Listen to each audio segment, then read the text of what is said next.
Hi, everybody. This is Bob Smith, and this is the new edition of the Outdated Wrestling Hour. There's something I want to talk about before we get on with the show in earnest. Steve Gennarelli and I recorded this show several weeks ago. This show is about underrated wrestling stars, and the first one that Steve Gennarelli brings up is the Great Mephisto. Here's the problem. This show was recorded the day before the Great Mephisto was announced as having died. So I'm going to take this opportunity to tack this onto the show to wish the family, friends, and fans of the Great Mephisto all the best during this troubled time. And again, this was recorded literally the day before the news broke about his passing. So before we released this show, like I said, it was recorded a few weeks ago. We wanted to make sure we gave respect and explain what was going on here. That being said, we'll be right back after the usual fall de roll.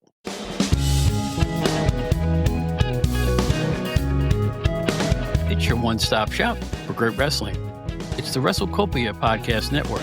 Ray Russell brings a host of great shows right to your device. There's the Wrestling Memory Grenade, Regional Wrestling, The Wrestling Stoop with Bob Roop, The Amazing Puro Academy Show, Retro Wrestling Review with Gene Jackson, Dave Dynasty's long-running hit, Wrestling Nostalgia, Monday Warfare, Raw vs. Nitro, the hilarious Other Ship podcast, and a whole lot more. Great shows and great guests, but where do you find all this stuff? Really simple. Try logging on to WrestleCopia.com. As I like to say, it's your one-stop shop for great wrestling memories.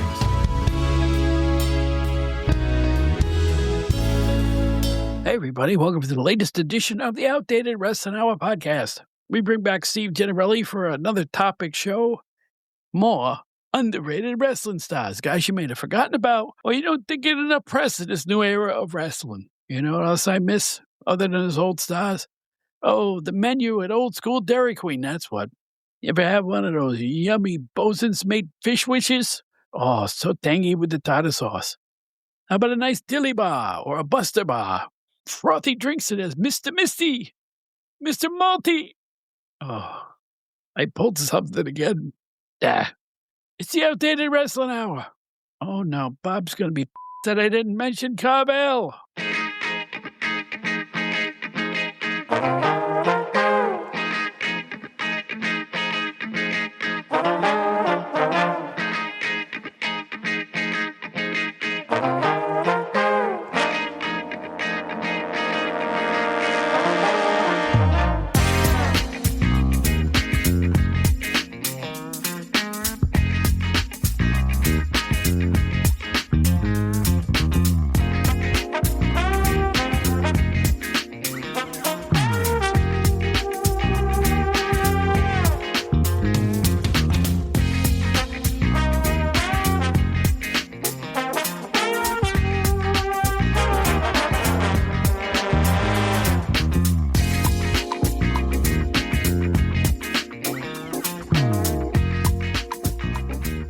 Well, the old man finally got something right. Hey, everybody, it's Bob Smith. Welcome back to another special edition episode of the Outdated Wrestling Hour. How are you right now?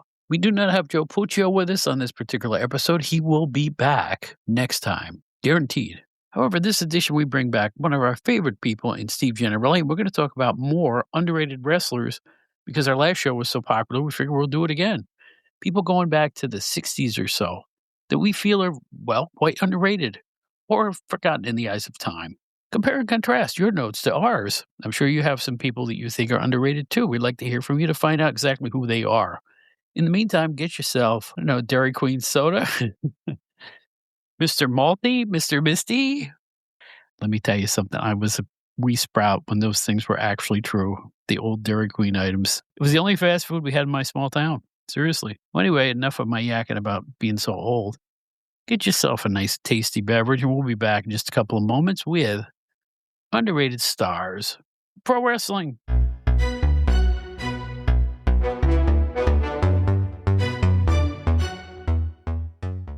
It's another special edition of the OWH.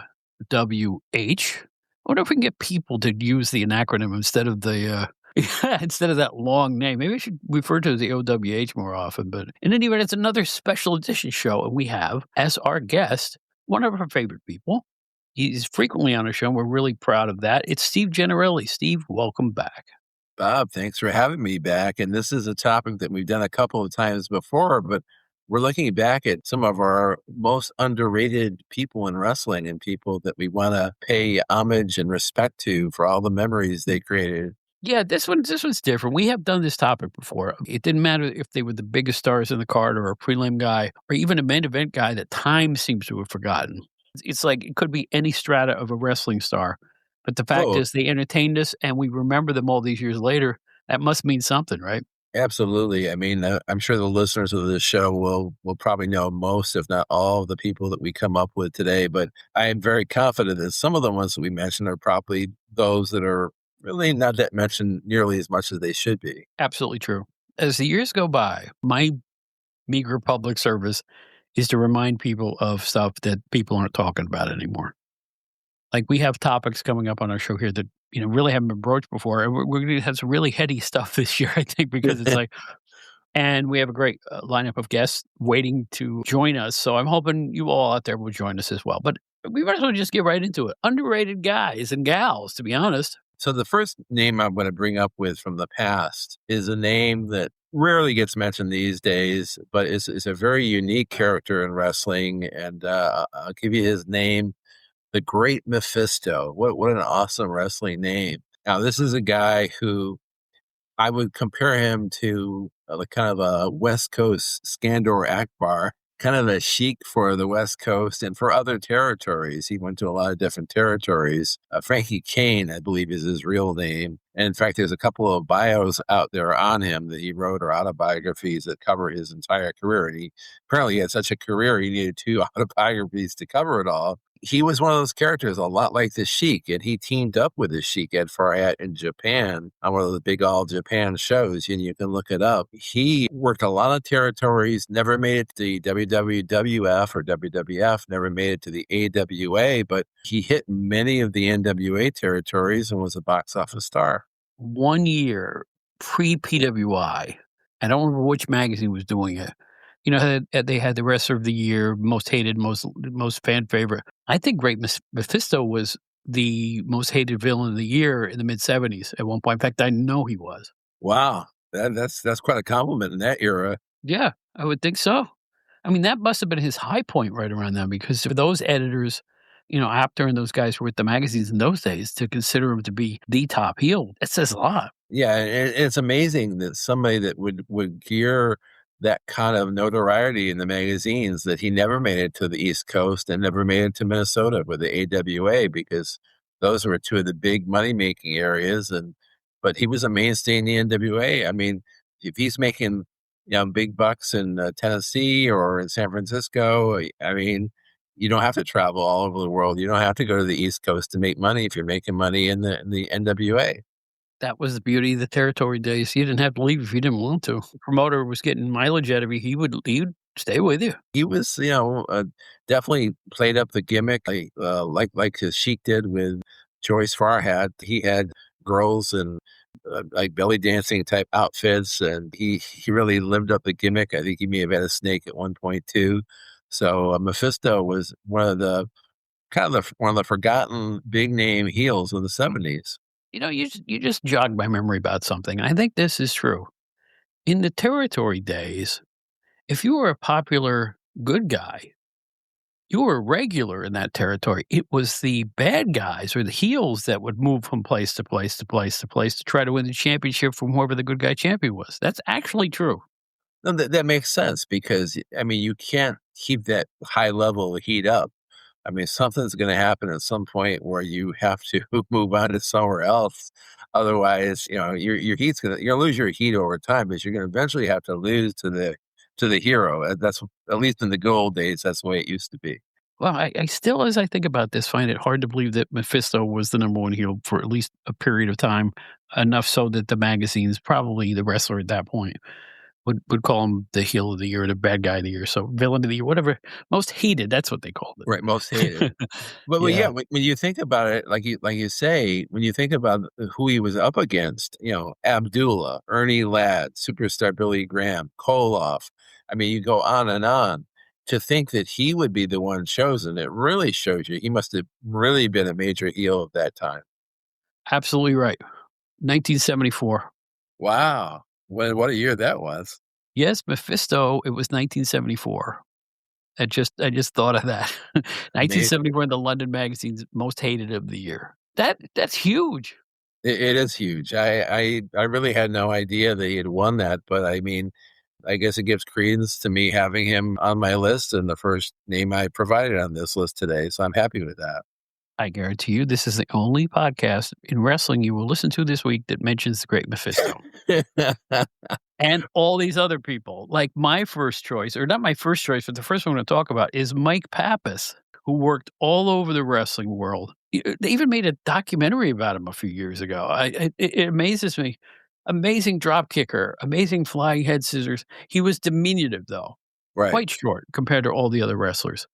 But I was around when he was working WWF in those early days. I thought he was as big a star as anybody when I first saw him.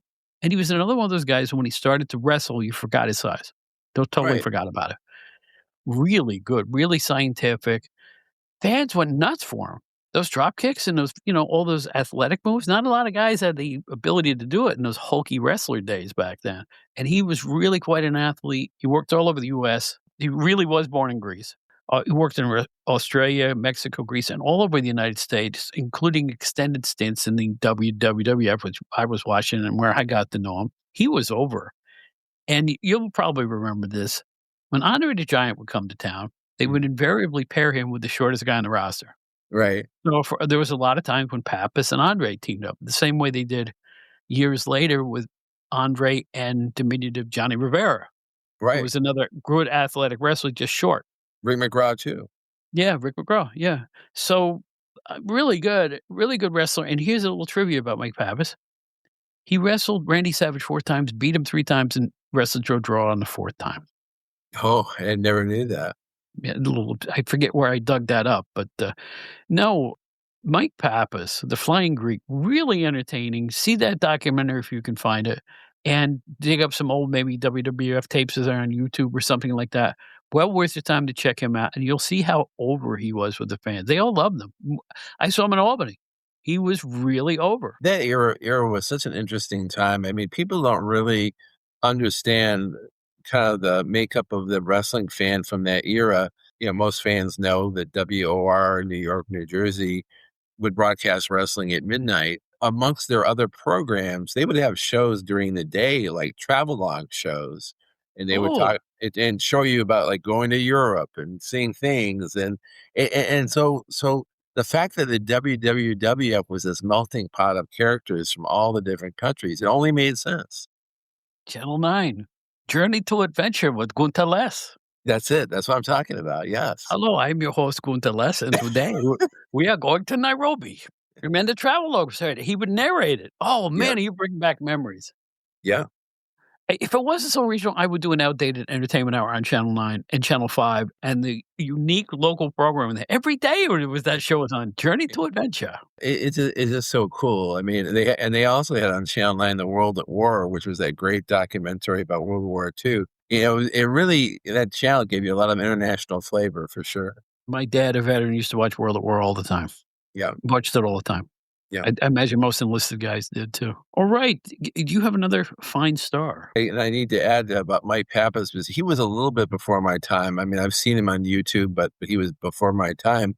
I believe that documentary went on to explain that he's would became a very, very successful jeweler, I think, in Nashville or Tennessee somewhere. I think that's what happened to him. That is absolutely true. I was reading up on him, and he did become a jeweler.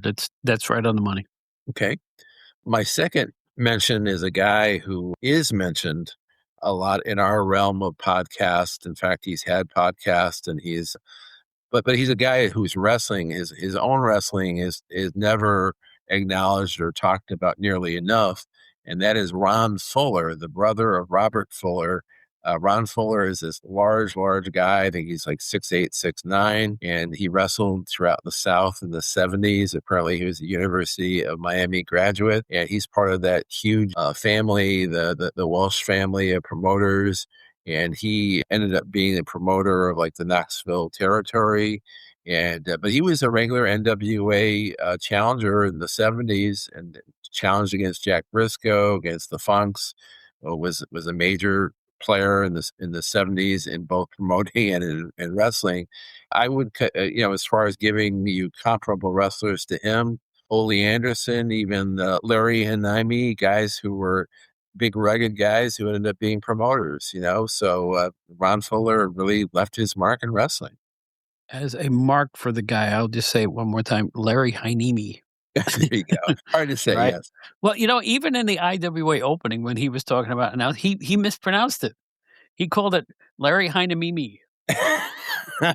You can check the tapes. Oh, no, you can't, and I'll tell you why you can't check the tapes. Back in those days, the wrestling companies would just lift some record and put it on as their theme.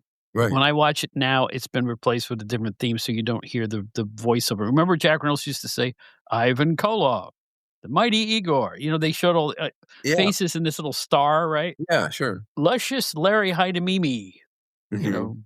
and then on it went.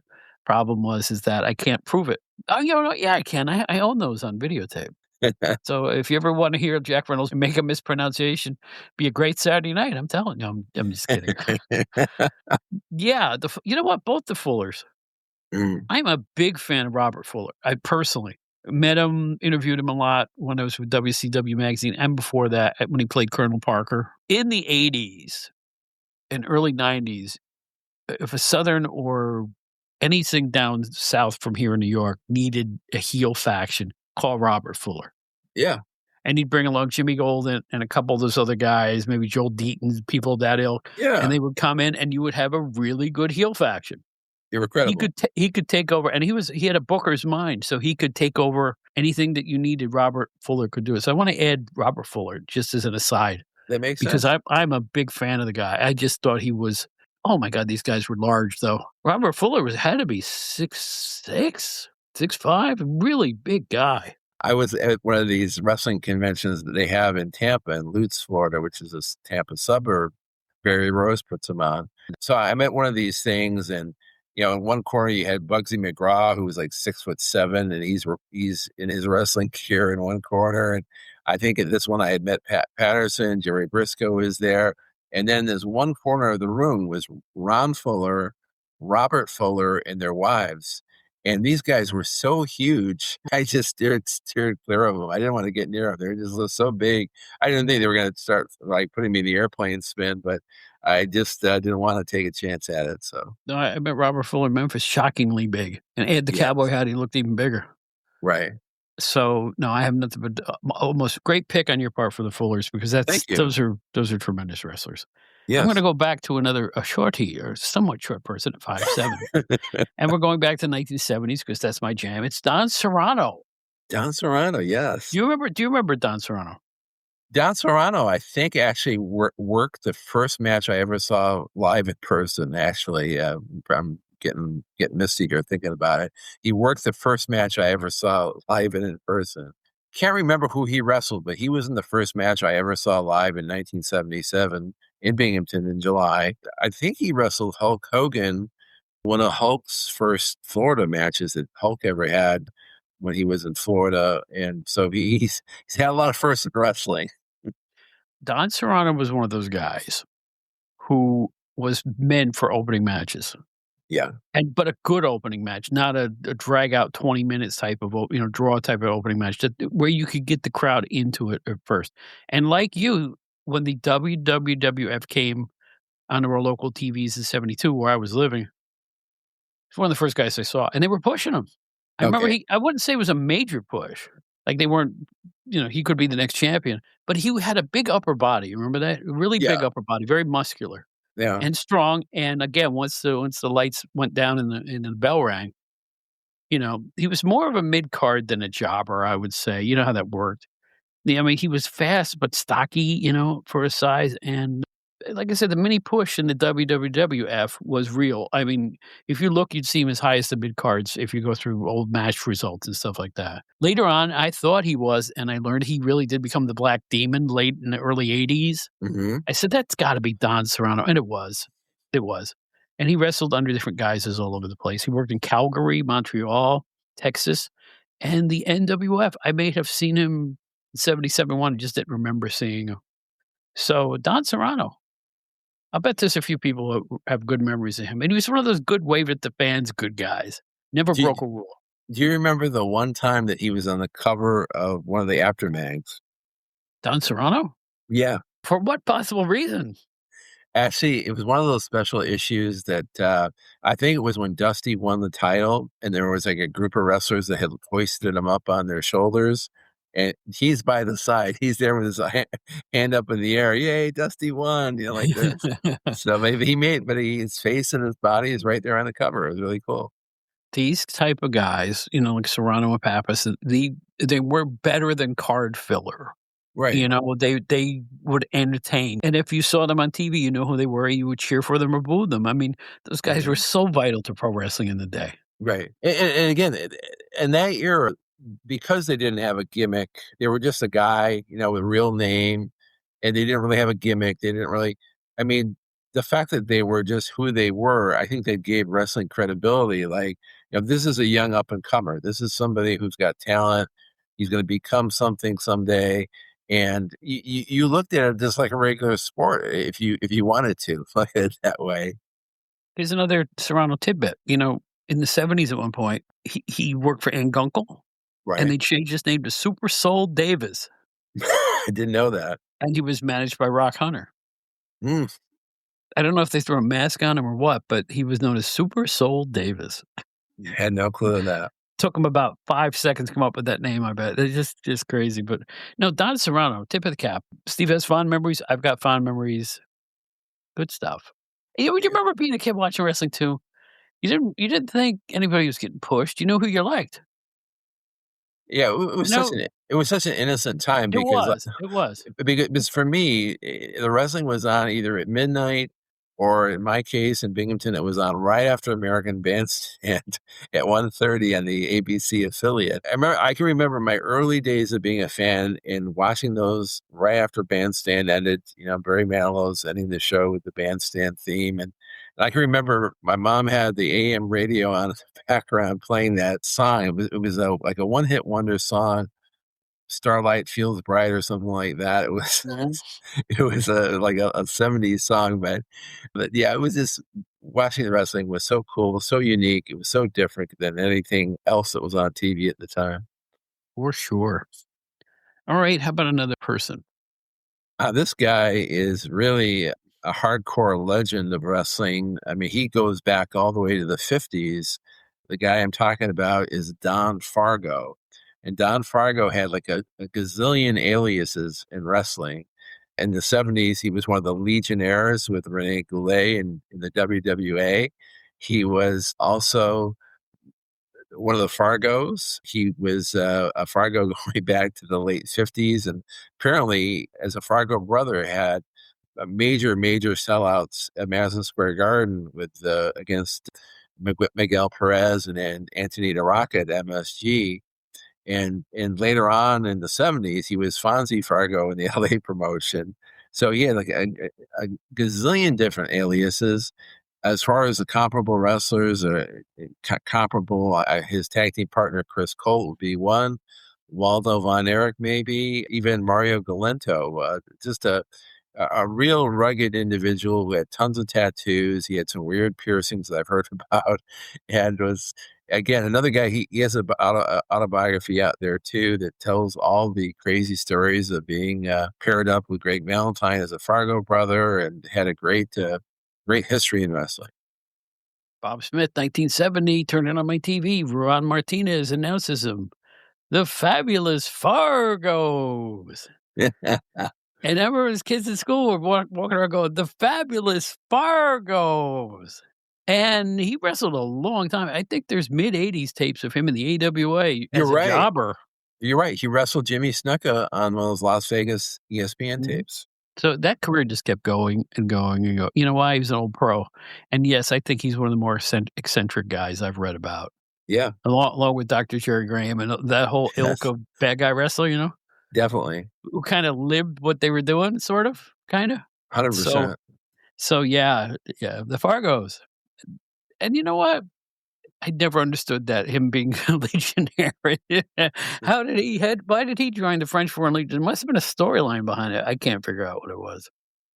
I heard Rene Goulet in a shoot interview say that Vern Gagne bought him these hats, and then they painted the hats white, and they said, "Okay, you're a Legionnaire now." And it's funny, like, I remember Legionnaire's disease was this big thing. Maybe they were trying to grab some heat off of Legionnaire's disease. These two dirty, nasty, Legionnaires are making all of us sick. You know what? It was really a lot easier to get heat in those days, especially that era.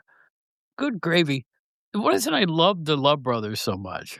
Remember those damn dirty hippies, the Love Right, Brothers? right, They simply came to the ring, and they weren't jeering anybody, they weren't being rude and boisterous, but they would take out a big peace symbol banner and then drape it over the top rope so everyone could see it. Boo! It went over like gangbusters. They didn't even have to say anything. right, Damn dirty hippies, right, right, right. and That's what they did. it went over, especially if they're doing the southern states. Didn't hurt that they were good. You know, they really were a good tag team, but especially Hartford Love, tremendous wrestler. So, yeah, I'm a little bit off topic here. Yeah, but, Don Fargo, I don't think he's as underrated as he is unremembered at this point. Right, You know what right. I'm saying? I hold him in very high esteem when I think of that name, but I think today's younger fans don't have a clue as to who that is. That's why we have to mention them on a show like this, because go to your Wikipedia, go to your YouTube, look up the videos because they're there, and quite a unique character for sure. Absolutely. Now, here's a unique guy who I thought excelled everywhere he went at every phase of his career. He had a bunch of different names. Pick one of these. Ready? Bad News Brown, Bad News Allen, just Alan Coage, Bad News Coage. I mean, come on, rough, tough, walk in main eventer, just like that. He looked really mad.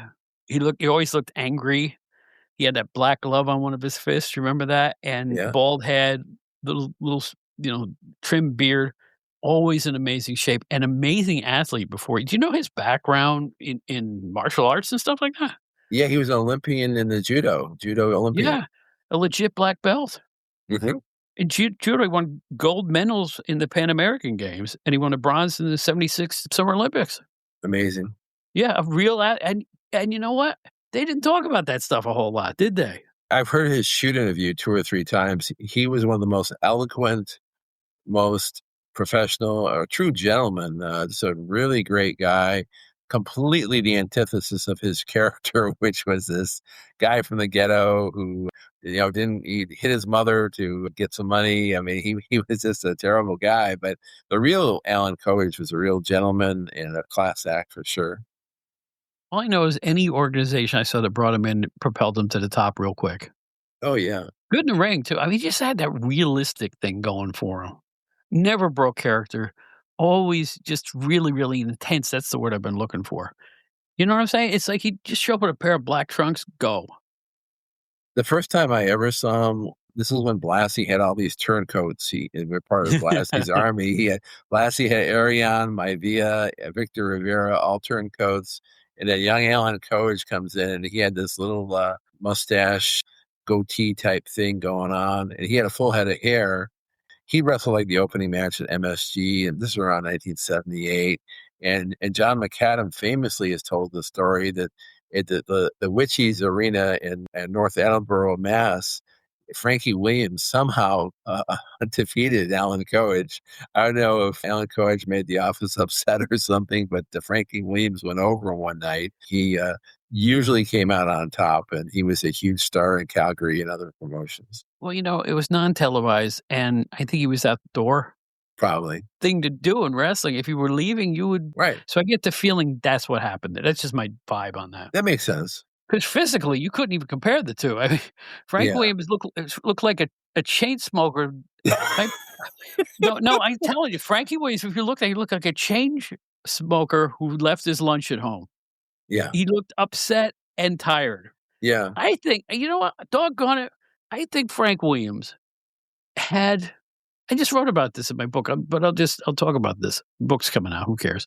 Frank Williams had this thing where if you chopped him in the chest, his knees would buckle, his upper body would start to sag backwards, and it felt like 10 seconds before he hit the mat. He was really good at selling, Yeah. Frank Williams. He really was. Everybody makes fun of him for the Piper's Pit thing and the way he looked and all this stuff. If you really looked at him, his physique wasn't bad. He just wasn't big. Right. And I think Frank Williams he's not on the list, but I think Frankie Williams is an underrated guy. Another guy who served his role and did it very, very well. I'll put it this way, everybody knew who he was, That's true. Very true. long before Piper's Pit. Right. So, no, he was a part of the scene, and you could count on him to bleed, you could count on him to lose, you could count on him to carry it out in a stretcher, he'd do all of it for you. But if you go through the record books, in the arenas, he won. Not a lot, but he did win. He came up with about 6 wins he had under people you'd heard of. Right. So, you know, underrated Frankie. We miss you. I miss those days. Frank Williams, you could count on him. Steve King, Yeah. Jose Estrada, goes down that list. Gypsy Rodriguez, Yeah. Gypsy Rodriguez. I remember him. Yeah. so I'm sorry, we're reminiscing here, but that's what this show is about, right, Steve? Looking back with fondness and appreciation. Exactly. Now, this guy is my number 4 pick. He's probably the biggest name on the list. I'll just say his name because we all know who he is. Dirty Dick Murdoch, allegedly from West Texas State. At least all of his friends in wrestling graduated from there. I think that the hardcore fans should really take more seriously because he could do everything in the ring. I mean, like a Terry Funk, the ring was his playground. He could go and do anything that you could imagine in the ring. I mean, he was hilarious. I mean, he could take pratfalls and bumps and fall outside the ring and do all this crazy stuff without hurting himself. And I would say they're, comparable wrestlers to him would be wrestlers like Killer Carl Cox, Dusty Rhodes, his old partner. I mean, Dusty Rhodes had that same way of being able to just make you laugh out of control or make you jump out of your seat. And Dick Murdoch could do the same thing. I mean, we saw Dick Murdoch in New York in '84 with Adrian Adonis, and they were the best team we'd ever seen there, ever before or ever since. I mean, they were the best team. They could do it all. And Dick Murdoch, even in the early '90s, they brought him in when Razor Ramon was going to wrestle Bob Backlund. They brought him in just to take bumps for Backlund because Razor Ramon didn't know how to work with Backlund. So, I mean, that's how talented Dick Murdoch was. And some people say he's kind of like one of the wrestlers that is on the fence about making the Observer Hall of Fame, never made it. And some people say because he didn't take his career too seriously, he shouldn't be considered. But to me, he's one of those icons that just probably deserves to be in any Hall of Fame. Well, I don't think he's as underrated as he is ostracized. Okay. There is a school of thought, and this goes with the word allegedly throughout, that he allegedly was not the greatest guy in the world for specific reasons I will not recant here because I don't know it to be fact. Right. All right. Right. I know what you're So talking about. I think he is being ostracized for that. Mm-hmm. Now, if the thing he's being accused of is real, certainly I can see why people would feel that way. Right. Right. But I don't know it to be a fact, so I'm not going to recant it here because it's like, you know what I'm saying? I would hate to tar somebody with something that may or may not be true. I really don't know. I just don't know, and I've never looked into it. Strip all that away. He's as good as anybody. Right. I mean, the tag team with Adonis and the WWF at a time when it was all corny, he was great. They were great. They were. They were absolutely great. You want to watch them? That suplex he used to do, hold the guy up for like 45 minutes, it felt like. Like a brain Spectacular. buster. Yeah, Great he was stuff. something. Great stuff. No, you can't overstate how good a wrestler he was. I agree. So I don't know if you agree with my take on why I think he's not spoken of much now. I think you're right. I think that could be the reason why. That makes sense. It's a shame either way. Here's a name that'll shock you. The 80s, and the AWA is winding down, but they brought in a lot of young talent. And one guy I thought had what it took to be a star, and the fans took to him there, Derek Dukes. Derek Dukes. Remember yeah. Derek Dukes? I do. Yeah. Used to team with a guy named Ricky Rice, a smiling white bread guy, and they were called the Top Guns, right? I remember that. Yeah. And they gave them a mini push back in that day. African American star, amazingly athletic, high drop kicks, really got up there, very fast. I mean, and probably the best foot speed I ever saw among wrestlers. He could just zip around the ring like nothing else, and could sell like crazy. The only fly in the ointment, again, another thing I'm not happy to talk about, but this feud he had in 1989 with Colonel De Beers. Yeah, that was a travesty. The absolute travesty. It really was. And I will admit this about Derek Dukes. He retires from wrestling, and it wasn't long until it's 1991. There's a boxing match, I remember that, yeah. and he's taking on football star Mark Gastineau, and it's a first round, 12-second KO. Right. And people who knew wrestling saw it and said, "He took a dive. That's a wrestling move." The story even made 60 Minutes, and as Mm, it turned out, yes, he took a big bump, and he did take a dive. mm. But that's got nothing to do with the wrestling part. I just thought he was a decent young wrestler, and I think he's still a force on Facebook. I think he still posts on Facebook quite often, Derek Dukes. He had a But great look. I think he just his career kinda got mismanaged. I think if he had the right person guiding him or pushing him, I mean, I'm not saying that if he made it to the WWF, he would have been gangbusters, but, I mean, he had the look that they could have pushed him to the moon. I think they could have done that. now he had a lot of talent, a crazy amount of talent, just regular skill, athletic ability. But then again, a lot of those AW guys they're pushing, like him and a bunch of the others, they really didn't get a chance to go anywhere because they closed up shop not long after that, and it's all just history. But I'll tell you what, how bad would the AWA have been without those young guys? What, they're gonna make Ray Stevens lace him up? I mean, seriously, he was doing color at that point. So, Mhm. all right, how about you? One that I think you're really get a kick out of, this guy, you and I know him probably better as Gas House Gilbert, but he had a long career before then. He was the professional. He was Doug Gilbert. He worked in many territories, was big in Atlanta, wrestled in the WWF as Gas House Gilbert. He lived in the AWA territory and he became a referee there as his wrestling career kind of ground to a halt. But he was a very good wrestler, but he had a great body, very athletic in the ring, great heel, could be a baby face if necessary. I think his real name was Lindsay, Doug Lindsay, I think is his real name. But as far as comparable wrestlers, maybe guys like Dewey Robertson, maybe even Big Bill Miller. He had a good career in the AWA and surrounding areas as a good guy, for sure. Yeah. A lot of main events. If you go look through the old clips and so you'll see Doug Gilbert's name in a lot of them. So he was very famous in that region. And then with the WWF signing, he kind of grew longish hair. Yeah. Long curly hair, red hair. Yeah. And he was a heel right from the morning he walked in. First time I ever saw him live, 1977, I think, Washington Mhm. Harbor in Albany. His opponent, the esteemed Frank Williams. And here he comes down the aisle, and he's shaking hands with all the fans, patting people on the back, posing for a photo, all this stuff. Here he comes. Big guy, big man. Comes in, slowly waves, walks in the ring, waving to all the fans. Then he shakes the hand of referee Benny Morrell from Hudson, New York. And then he shook the hand of the timekeeper and the ring announcer and everyone that was there. And Frankie Williams, he almost gave him a bear hug. Boy, we love you, Doug. Gas house, we should say. Then the bell rings and he stomps a mud hole in Frank Williams for 5 minutes and got an easy victory. Ooh, easy, but it worked. Albany was a big, good guy town, and they hated the heels, and they hated him with a passion. So he put himself over by pretending to be a nice guy. I think his most famous WWF match was probably one where he wrestled Mil Mascaras at MSG, and Mascaras won with his flying body press. I think Bubba Brazil got some big wins over him too.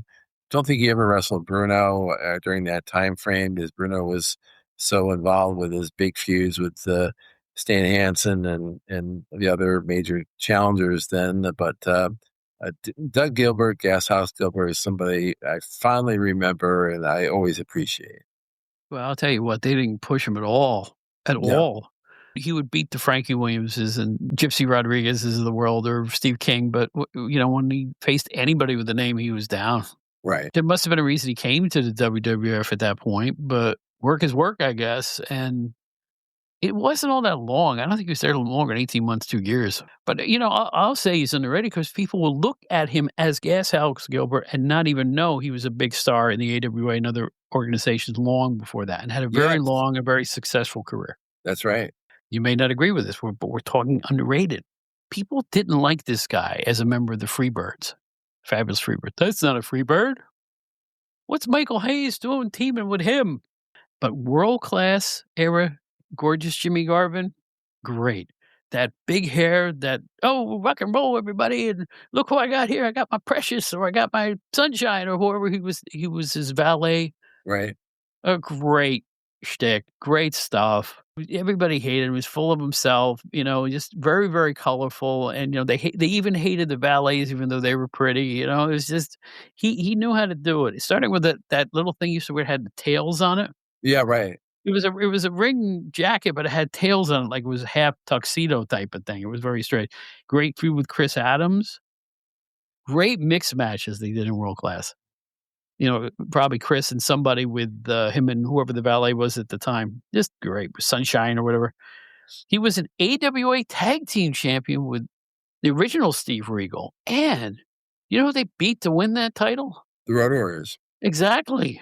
Mhm. I can't even picture that in my mind's eye. But he had a great feud with Kevin Von Erich as well. Just keep going down the list. I thought he was great on the mic, a lot of fun, even though he was a heel. I like Jimmy Garvin a lot. He had lots of runs in wrestling. I mean, I remember he was a clean cut scientific guy in Florida in the late 70s. Didn't have the long hair at the time. And he had teamed up with I guess, his stepdad, Ronnie Garvin, and Terry Garvin. The three of them were this major heel faction team that traveled the country, traveled the NWA territories in the earlier 70s, mid 70s. He was still just a teenager then. But yeah, you're right. I mean, he's had a tremendous career. I mean, like whatever promotion he went to, he was a big name. Made a lot of money in wrestling. Became a pilot after wrestling, and this is how popular or how over he was as a heel in the AWA. His wife Patty, who is the valet Precious, she got stabbed in the head and had a mark on her face from a crazed fan who actually stabbed her during a match, and she was sidelined a little bit, but I mean, she must have had cojones of steel because she came back and came right back to the act and kept performing. But I mean, that's one of those rare violent episodes of wrestling that you rarely hear about. She got attacked and she came back and it didn't let it stop her. So good, more power to her. Yeah, it was just that little period at the end there where he was teaming with just Michael Hayes in the NWA, and they called them the Fabulous Freebirds, and a lot of fans were like, "Yeah, okay, fine, whatever." Yeah. Yeah, and that's when they were Because they bringing well, Big Daddy Dink, Oliver Humperdinck, to be their road agent. yeah, I mean, people, let's face it, the Freebirds were Roberts and Gordy and Hayes in many of the fans' eyes, and anything else was just a substitution, and can't blame Garvin for it.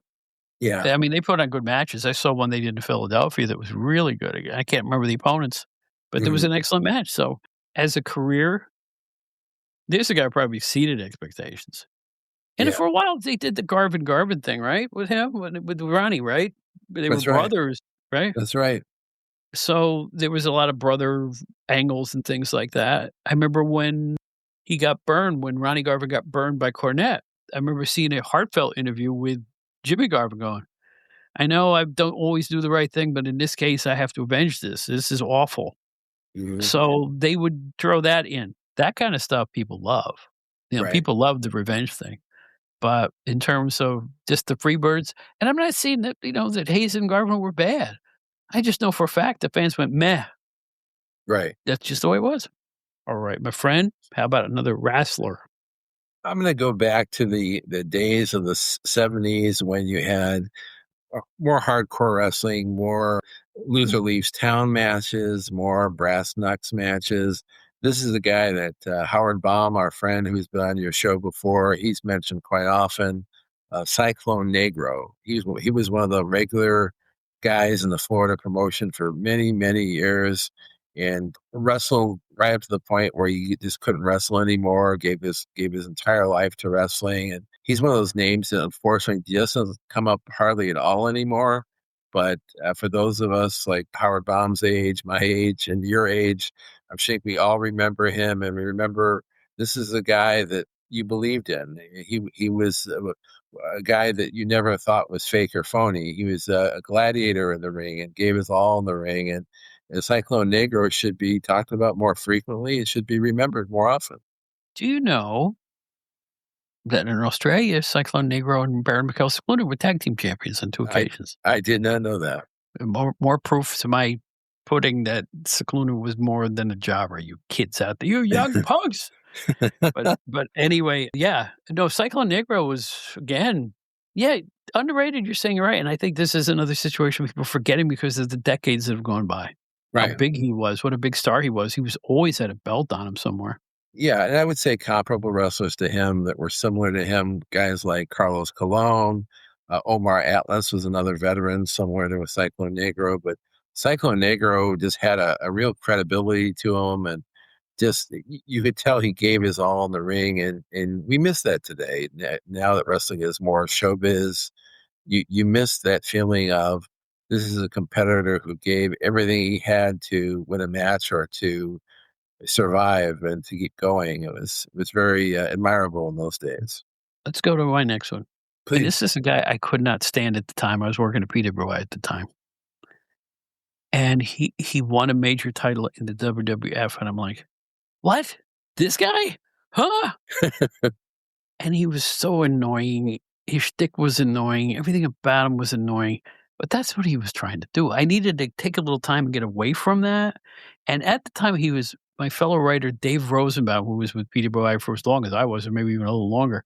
He loved him. He rooted for everything this guy did. I said, "This guy?" And Dave, yeah, he's great. The honky tonk man. You have to get away from it and come back to it to appreciate it. Because everybody was annoyed in the younger years. He was just annoying, right? The honky tonk man, the whole shtick, the guitar that he didn't play, and the songs that he didn't sing, and the whole "Here comes Peggy Sue," and "Here's the big Cadillac," and all that stuff. And they played it up to the hilt. And then I get away from it for a few years, and I go back and look again. I go, "Boy, did he do that role well." That's He the did. idea. He's trying to get a rise out of it. He's trying to make you hate him like Right. nobody else. And the fact that he did it, Wayne Ferris, the fact that he did this in the midst of the bulky He-Man era, everybody was a giant souped up monster back then. Ultimate Warrior, the guy who beat him for the IC title, all Right. those guys. But he was a normal sized, normal physiqued wrestler. Mhm. And he wasn't overly muscled or overly chiseled. He just got over Right. on the basis of the fact that he was a giant tool. No, serious, right? Am I right? So he did that so well. It's kind of like the Miz today. Like, The Miz has been around for 20 years, whatever it is, because every time he shows up, they make you wanna throw a brick through your TV. There's a skill in that. That's what the honky tonk man had, and that's why I think he's underrated. I always liked him. I mean, even when they brought him in initially as a good guy, and some people say that they knew he was going to fail and that he was always going to really be a bad guy. But what I like about him, other than being this great, great character, and the showbiz element was certainly there. But I like the fact that he worked just a good, safe style of wrestling. He never took any chances. He never put his opponents in any danger, never put himself in danger.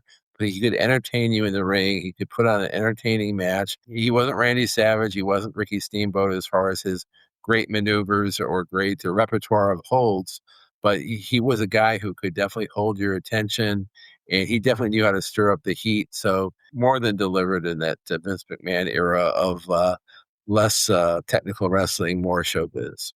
Oh, the fact that he beat Steamboat, who Right? saw that coming? Nobody did. And the fact that he couldn't get Randy Savage couldn't get past him, Right? and they had a lot of matches together. Tons of them. So that, you would look and go, "How is this guy the champ?" But you know what? It's a reverse psychology on part of the promotion. It's kinda like a mild chic promotion. This Right? guy should not be the champion because of all the awful things he does and all the things he says, but there he is, and it makes you come back because you wanna see him get his clock clean, and I think that's a great promotional strategy.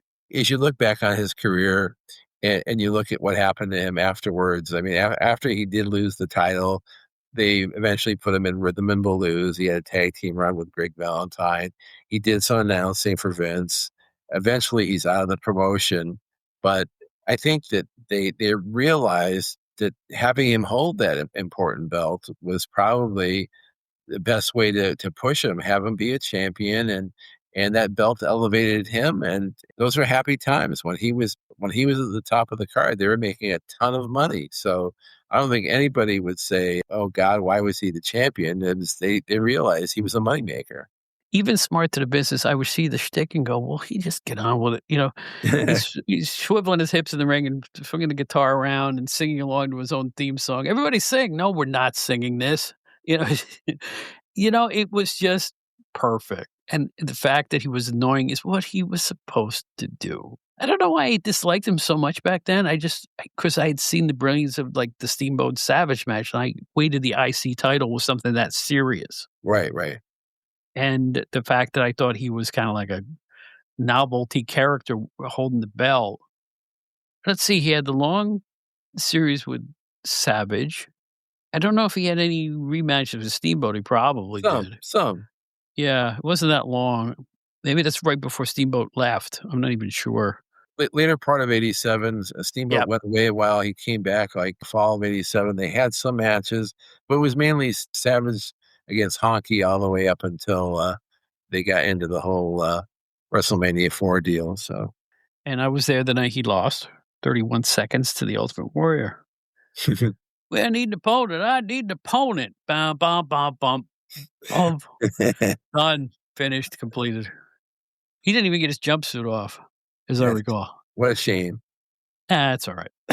How about another star, my friend? All right. This is a guy, again, another guy who had many different aliases in wrestling. His most fame of his career came later on as Doink the Clown. He was known as, in WCW for a while as Big Josh, but before then, he had been in many different territories under his real name, Matt Bourne, second generation wrestler Matt Bourne. And he's a guy who I look back on fondly now. I think that the people at the time did not appreciate just how good he was is as a worker. Definitely as Doink, he brought a lot of creativity to that character. And there's other wrestlers out there that were similar to him. Some comparables to Matt Bourne, I would say, would be guys like Jim Duggan, another real rugged guy who he actually had some crazy matches with, and Leo Burke, the Canadian wrestler.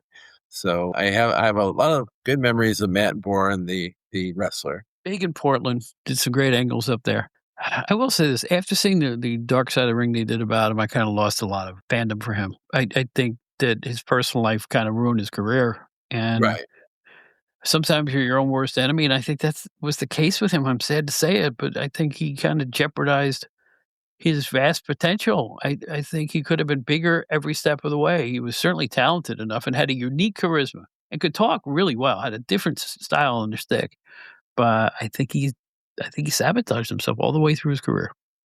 You know, looking back on it, I'm not even sure how much of it is self-sabotage or just maybe he was one of those guys that just had mental health issues and got involved with medications. And, if that was the case and if he was just kind of a victim, then I feel bad for him. But yeah, it did seem at times he did self-sabotage himself. There's an infamous match out there on YouTube that you guys should look up if you haven't seen it. It's like a high school gym independent show from maybe 10 years ago or so where he's in the ring wrestling, I think is Doink, but he is like challenging Jim Duggan to shoot fight him in the ring. And Jim Duggan kind of backs away and Duggan tells him, he says, "If you really want to do this, I'll do this with you." But but they ended up not doing it. He's the kind of a guy that brought out a lot of hate. I think people really wanted to hate him at times and kill him at times. I don't wanna say anything personal about him, but I will fess up to the fact that in his prime, unique guy, good on the mic, really good, and made you hate him, or he could be a face too, but I remember he was best as a heel, I thought. Yes, I agree with that. All right, same era, similar wrestler, better known now for a guy who just closed his wrestling school and has helped so many young wrestlers get their careers, Dr. Tom Pritchard. But I know him when? Back in Memphis, Continental, Smoky Mountain, 80s, 90s, all through the 80s and 90s, here, there, everywhere. I mean, he's still been a driving force today. Like I say, he just closed his wrestling school. I haven't found out why yet, but I know there's a video out of him announcing that with Les Thatcher. Mm. And but to see him, a lot of people say on the mic he sounded like Roddy Piper. And you know what? He did. He did. Do you ever see him one where he had when Pritchard had the big hair? Right, right, Dr. Tom as the right. heel. And if you heard his interviews, they were kinda similar. I mean, at least the cadence and the tone of voice and things like that. But I think in the ring, he was great. I saw him take on a great main event when I was in Memphis against Jerry Lawler. That Mm, was the main event that night. And I just thought he was a good all around hand. I thought he was perfect for that crew in those areas like Tony Anthony and him and those guys that were real good, but they never really got a chance to shine. Oh, even though he later signed in the WWF and became a body Donna, as I recall. right. That's correct, right? That's right.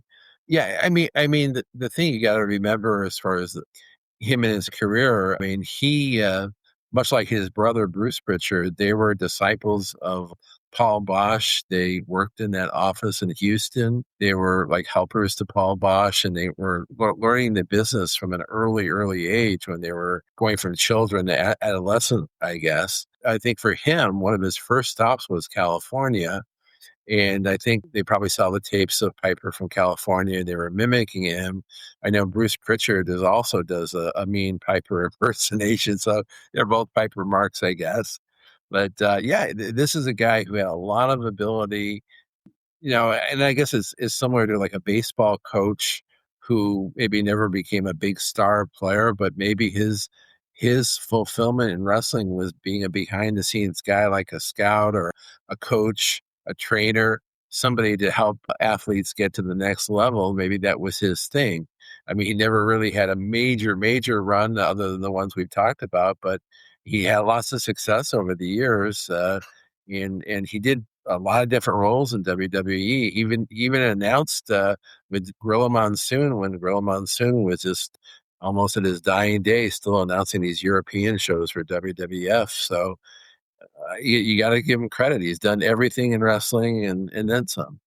I will say this though, in all seriousness now, during my PWI days, those organizations I talked about, Continental, Smoky Mountain, Memphis, Sure, USWA, CWA, top of the card my entire time at the magazines. Top of the card the entire time. sure, So back then, I gave a lot of credence to the smaller organizations. You had to be good to be a main event. It didn't matter where it was. And I'm right, telling you right now, he's main evented a lot. So I don't equate the fact that he wasn't a main eventer in WWF as any kind of a damning thing at all. It's just where he was and where he worked. And he worked steadily. He was always somewhere. right. No, that's why I think he's underrated. Just because you didn't see him doesn't mean he wasn't good. And he was as good in the ring as he was on the mic. And I'll leave it at that. No, that's a great point, and I mean he was learning under Paul Bosch in the late '70s, and now you're telling me he's just closing up his wrestling school in 2026. So we're talking about a period of pretty much like close to 50 years. So there's not many people can say they lasted in the wrestling business 50 years. So kudos to him. You know what's amazing? He still looks the same. Yeah, he does. He doesn't look any older now than he did when he was working. He really doesn't. He still has this youthful countenance to him, and I just remember him when I was in Memphis for that famous week in '91. He, as he's getting in the ring, he grabs me by the shoulders, goes, "Good to see you. Glad to have you here." And I went, I'm pointing in the ring like, "Lawler beat you up. Go let Lawler. I have nothing to do with this. Just go in there." And he did, and that's exactly what happened. So he kind of used me as a reason to get punched by Lawler to start the match. So it was kind of cool. All right, your turn. All right. Earlier in the show, you mentioned Jimmy Garvin and his contribution, and we didn't go over our notes before the show. On my list, I have Ronnie Garvin, who, from all the research and all the stuff I've heard in the last few months, the stuff he did on a regional basis in the '70s and '80s, he was a huge star in places like Knoxville, in places like Kentucky.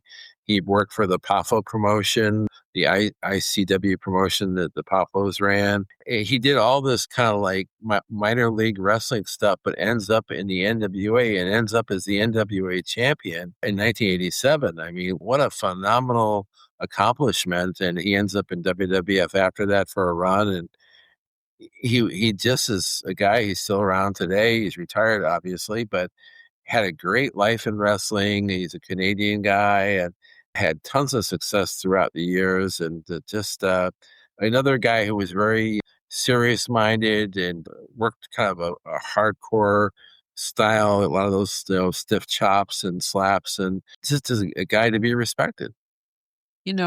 All I read on the wonderful thing known as Facebook, which I really wish I wasn't on at all, to be honest with you. And I'm reading, "Well, that was a bad point. He had no business being NWA champion." And I'm like, "You know what? I was there then." It was a situation where they did a wonderful build on that feud. Yeah. Wonderful build. Great interview. He gave great interviews leading up to the Flair match, the championship match. He really did. And he was hot as a pistol, and I think the reason he was hot as a pistol is that he was a perennial there and suddenly got that title push after a long time. So I think his world title was just desserts for being a really, really good professional wrestler for 20 years at that point. And the title reign didn't last long. Eventually, he lost the belt back. But here's the deal: it wasn't a debacle, and the crowds kept showing up. So I don't know why people put down that oh, he should never been a champ. Who did this?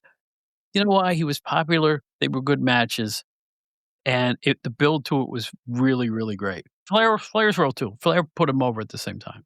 I always felt at the time watching it, I felt like he was the people's champion. He was like the blue collar guy coming to get the title, and the fans wanted it to happen.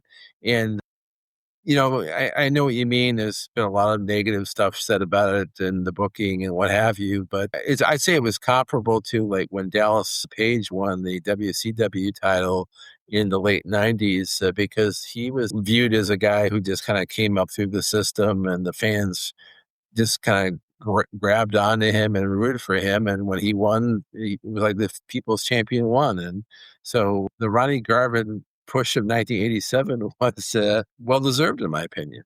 I thought it was fine. There was nothing wrong with it.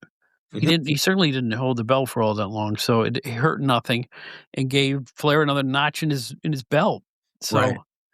So why do people have to put people down all the time on Face? It's incredible. Like they stole their puppy or something. What about Ron Garver winning the title? It's crazy. People make me crazy. They just do. It's not very understandable, Bob. I can understand that. All right, here's one you won't see coming for miles and miles away. In an era where they really went pushing women wrestlers, we're going to go back to the WWF, managed by Jimmy Hart. The Glamour Girls, the tag team of two real pros, Judy Martin and Leilani Kai. Wow. They may have put him in different outfits and gave him Jimmy Hart. It was those same two hard-hitting, hair-pulling, yell at the fans girls that we've all grown to know and love, although Leilani Kai was a face, I think, before that point. And they needed a team to go against those super athletic jumping bomb angels, remember them? That's right. And those matches were great. They were very good. Old school brawling during that era. Jimmy Hart never even got in the way of it. The same team won the LPWA tag team title. You know what? You took a couple of seasoned old pros and they finally got belts in a major organization. They were underrated to begin with, but they weren't underrated after that. I got to give them their props. I thought it was one of the really refreshing things about that era in the WWF is that they were even doing these angles with these female wrestlers. So, because, Wendy Richter thing, and then that died down. Then you had this period, and then it died down again with women's wrestling in the WWF. That's right. So the fact that they were able to even get mid-card with these matches, I think was a great accomplishment. And you know what? Two real pros, and everybody loves them. Everybody loves these two women out in the real world. So I want to just tip a cap to them here. I know. I remember that era when they were on the cards, and that was a time when the WWF was putting on some really, really good shows. This was the summer of '87, I believe, or summer fall of '87.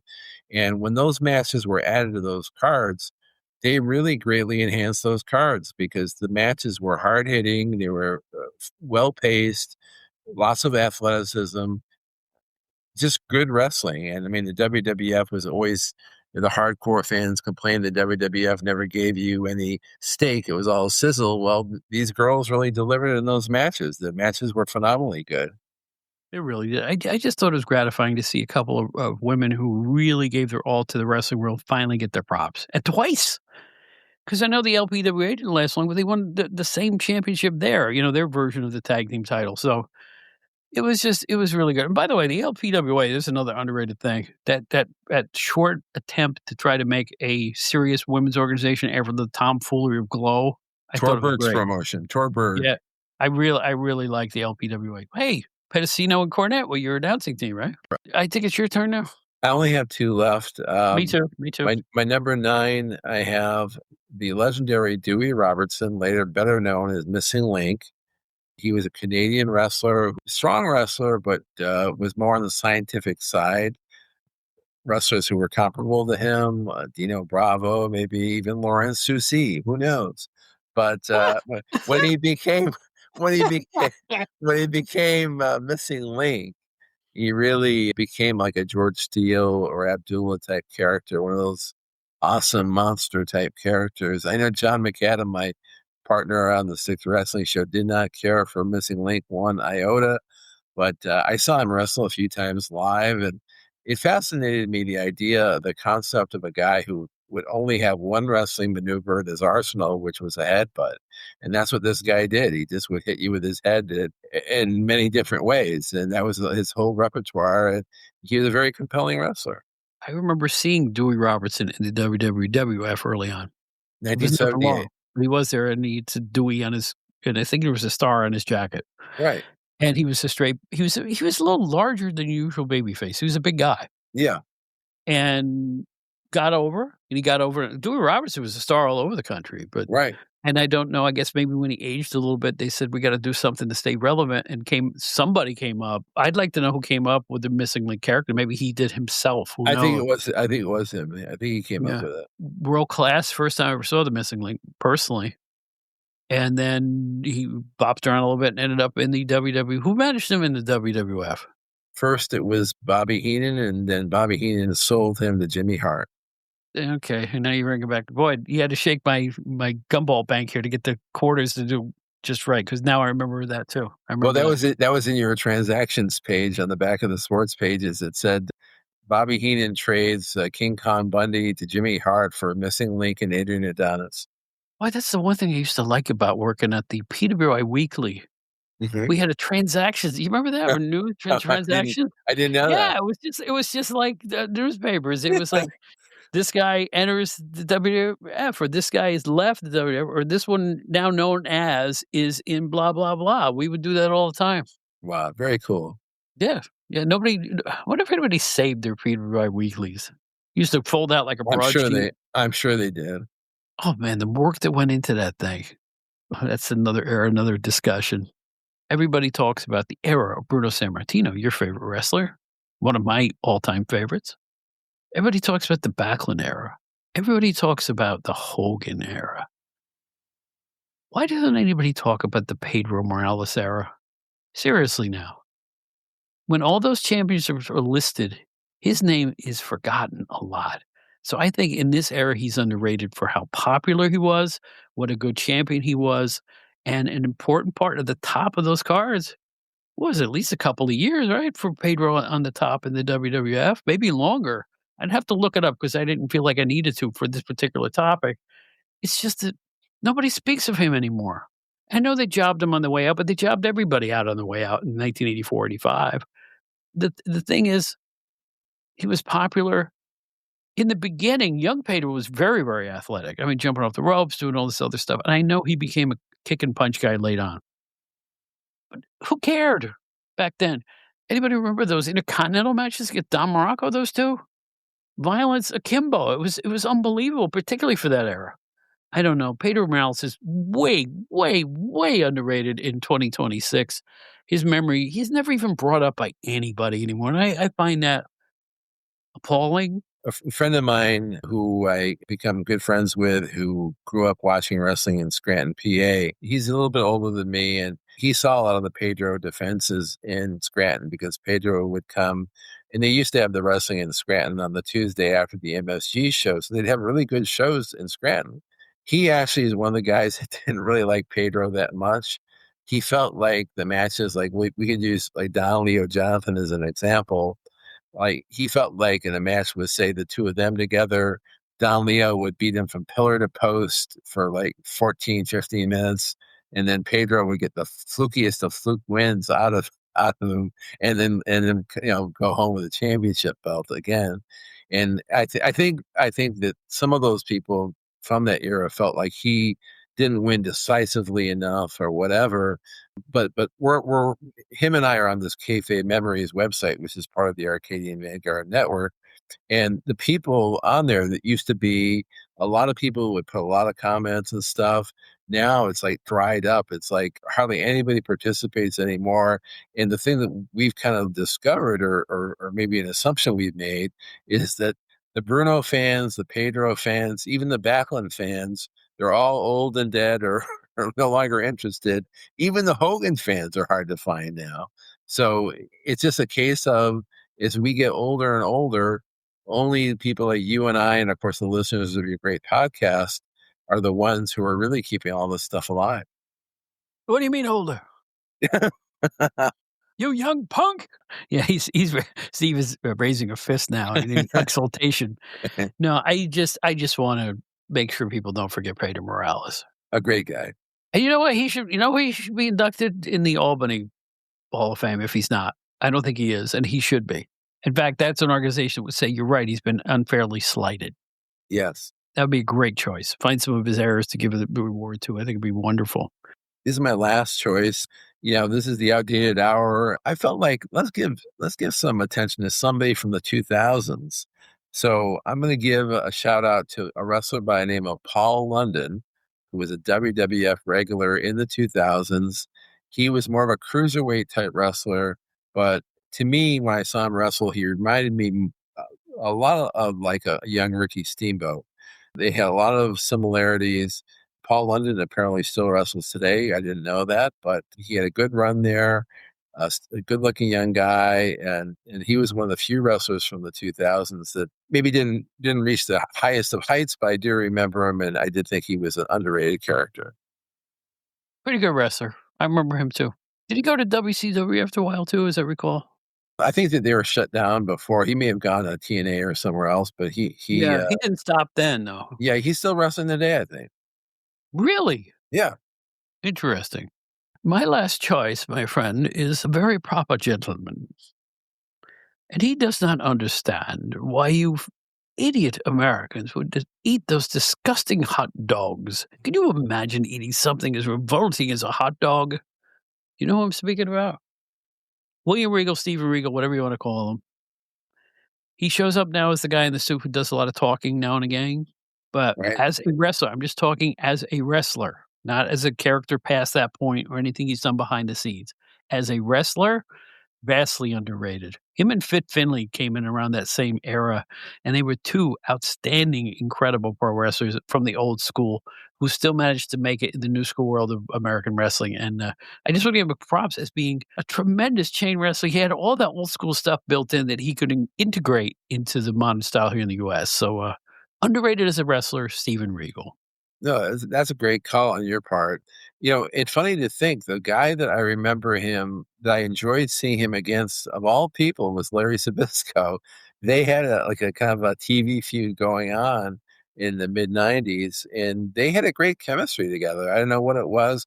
I mean, Larry had an amateur background, and they really had a good chemistry in that feud. And I really like the fact that later on, I know you're just talking about his wrestling, but later on when he was in the WWF and they made him kind of like the commissioner, Vince was the genius in making him the commissioner because he brought that kind of like European international flavor like Laura Alfred Hayes did, kind of bringing class to the show. But he has such a kind of a wit, twinkle in his eye, and great characterization, great sense of humor. He really elevated that role that in a way I don't think anybody else could have done it. And then they make Bill Dundee his manager at one point in WCW. They did.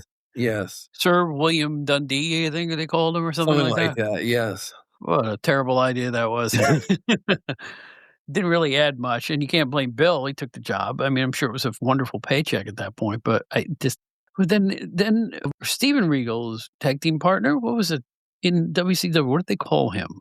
They called him John Paul Levesque. Yeah. And they were a couple, I guess he was pretending to be French, I'm guessing. Didn't last long. He wasn't bad, but it didn't last long. And then he went to the WWE, and then the rest is history. But anyway, Steven Regal, Wayne Regal, whatever you want to call him, Hall of Famer, my book. Especially, Well, he wrestled overseas too as a major star. well, all I can say at this point is, we came together for the third time to do a most underrated show, and this one may be the best one yet because we came up with some really deep cuts, some names I was not expecting to hear, and I thought this is a really good show. Think about how old I am, man. Then I look back with fondness and gratitude at Don Serrano. Think about that. Anybody under the age of 40 doesn't have any inkling what I'm talking about, but that's okay. Because, for you folks that are still left out there are some videotapes out there floating around at the press of a button for free in a lot of different areas. There's the Savoldi Wrestling Library if you want to spend a few bucks on some other organizations. First of all, I can't believe that two younger people, like the mixtapes people, reached out to me to be on their show, because they're very, very young. They're still youngish, but they listen to the Outdated Wrestling Hour. So that leads me to believe there are some younger people listening to the Outdated Wrestling Hour. So avail yourself of what's out there, because you'll have more fun learning about wrestling, and you can dazzle your friends with, hey, this guy wasn't always that name. He was that name too. You never know who, you could get some props from your pals watching or listening to this show. No, absolutely. Yeah, and I really like that mixtape show, by the way. That was one of the best interviews I've heard in a long, long time. But yeah, this list is really something to be proud of. I mean, the names you came up with, Bob, really astounded me. And I hope we do this again, maybe in about 6 months. It's going to take us a while to top this. Well, I'll put it this way. I started watching wrestling in 1970. There is a memory bank of competitors from all those decades in my head. I'm not smart enough to know particularly at the top of my head which decade I saw them do a particular thing, but I know I saw them, and I know what their ring mannerisms were and what they looked like and how they acted. If I can impart that on somebody and make you go look up something old, that's the most fun I have, is when I go on social media after a show like this and somebody says, "Yeah, just watched the match. You're right. This guy was exactly like that." I love that because they discovered something new they didn't know before. That's what we're here for. And the fact that you put Don Serrano on the list and he was in the very first match I ever saw, that was profound. I'm starting to think I'm psychic lately. This kind of odd stuff is coming up a lot. No, seriously, in the last few days in my personal life, there's this one name that keeps coming up from different spheres, Okay. and it keeps coming back to me. I'm gonna have to contact this guy, go, "What's up?" Okay. And then now we won't talk about this here, but, no, it's like it's eerie how, like, lately something fluky happens and then someone else is involved that I know. It's weird. I can't even imagine how this is all working. Woo! I say, how does this happen? I don't know. Well, in any event, we have Steve Gennarelli. It's always an honor and pleasure to have you here. You know that, don't you? Thank you. Thank you. And hype your show, will you?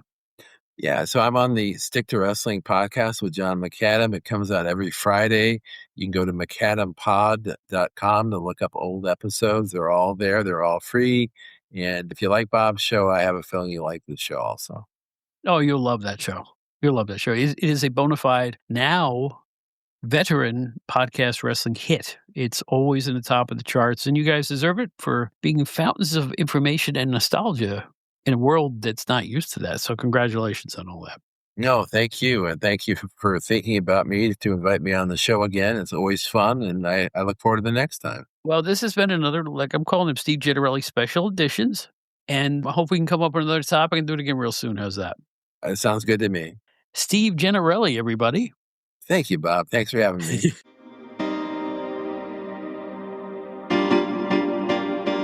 Attention, Gen Xers. If you'd like to explore the era that appeals to you, look no further than GenerationXWire.com. The generation who grew up with the elite in entertainment, music, movies, TV, books, pro wrestling, and more finally has a one-stop destination for all their Gen X needs. From Aerosmith to Batman to the Killer Bees to the Twilight Zone, there's something for everybody at GenerationXWire.com. You won't find a more eclectic mix of pop culture content than at the leading website that specializes in the greatest generation, GenerationXWire.com. Check it out today.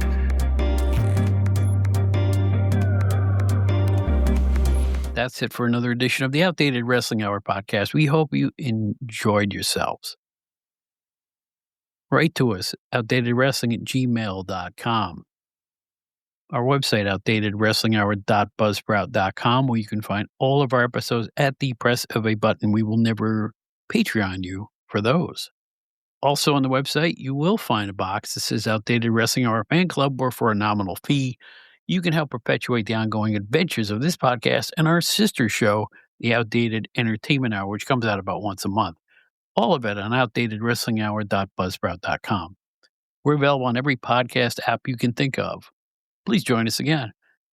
Both the Outdated Wrestling Hour and the Outdated Entertainment Hour are shows provided by Bob Smith's podcasts.